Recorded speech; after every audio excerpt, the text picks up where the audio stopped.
చిత్తూరు జిల్లాలో ఎన్నో ఆలయాలు, ప్రముఖ ఆలయాలు ఉన్నాయి. హిందూ ఆలయాలకు సంబంధించి. ఇందులో పలమనేరు నియోజకవర్గంలో తిరుపతి గంగమ్మ ఆలయానికి సంబంధించి దినదినాభివృద్ధి చెందుతుంది. మనం చూడొచ్చు వీడియోస్లో కూడా అమ్మవారి ఆలయం వద్ద పెద్ద ఎత్తున భక్తులు రద్దీ కావచ్చు, ఓం శక్తి మల్ల కావచ్చు. అదేవిధంగానే అక్కడ ట్రస్ట్ బోర్డు సభ్యులు చేస్తున్నటువంటి సౌకర్యాలు, భక్తులకు సంబంధించి అన్నదాన ప్రసాదాలు ఇవన్నీ కూడా చాలా అద్భుతంగా చేసుకుంటారు.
పెద్ద పంజాని మండలం ముత్కూరు పోస్టు రేర్నపల్లి గ్రామం గంటా ఊరు దగ్గరే ఇట్లా సోషల్ మీడియాలో వచ్చింది.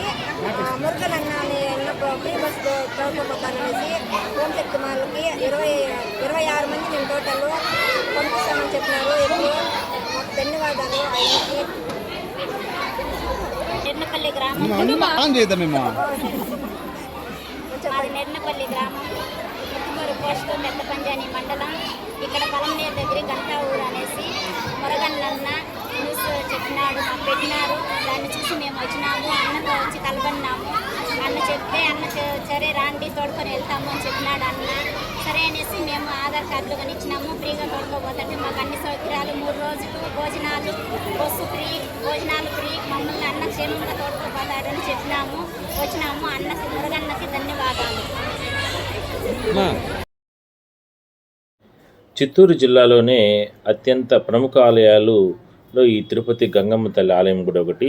పలమనేరు నియోజకవర్గంలో గంటా ఊరు బీసీ కాలనీలో ఈ ఆలయాన్ని అక్కడ స్థానికులందరూ కూడా కలిసికట్టుగా ఏర్పాటు చేసుకోవడం జరిగింది. అమ్మవారికి సంబంధించి ఎంతో శక్తివంతమైన అమ్మవారు. అందువల్లనే ప్రతి నెలలో ఏదో ఒక పౌర్ణమి రోజు కావచ్చు, మిగిలిన రోజుల్లో కూడా పెద్ద ఎత్తున అక్కడ ప్రత్యేక కైంకర్యాలు, ఉత్సవాలు జరుగుతూ ఉంటాయి. అయితే తాజాగా ఓం శక్తి మాలకు సంబంధించిన భక్తులకి అక్కడ నిర్వాహకులు ఎన్నో రకాల ఏర్పాట్లు చేయడం జరిగింది. దాదాపుగా ఒక 700-800 మంది కూడా వాళ్ళకి ఓం శక్తి మాల ధరించిన తర్వాత అక్కడ దర్శన ఏర్పాట్లతో పాటు మిగిలినటువంటి సౌకర్యాలన్నీ కూడా ఆ ట్రస్ట్ బోర్డు చైర్మన్తో పాటు మిగిలినటువంటి పాలక మండలి సభ్యులు వీళ్ళందరూ కూడా ఏర్పాటు చేయడం జరిగింది. దాదాపుగా ఆ చుట్టుపక్కల ప్రాంతాల నుంచి కూడా ఒక గ్రామ దేవతగా వెలిసి ఇవాళ అత్యంత భారీగా భక్తులు పెద్ద ఎత్తున తరలిరావడం విశేషం.